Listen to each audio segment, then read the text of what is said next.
Ito yung presyo po ng bigas. Nasa news na po yan. Maaari po niyong i-refer po ang news patungkol po dyan.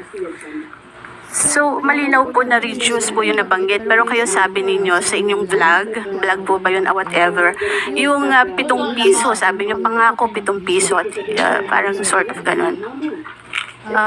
Pwede po ba linawin lang natin yun para hindi naman na pagmula ng fake news. Sa vlog po ba? Nakita na panood po sa... Hindi po yata yun nabanggit sa press briefing. Opo, hindi po sa press briefing.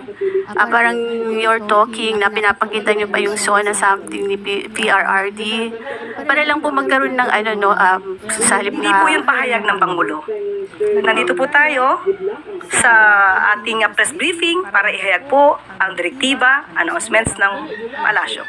Hindi po patungkol sa aking pag-vlog. Hindi po nabanggit ko lang po yung vlog, Yusek, para lang po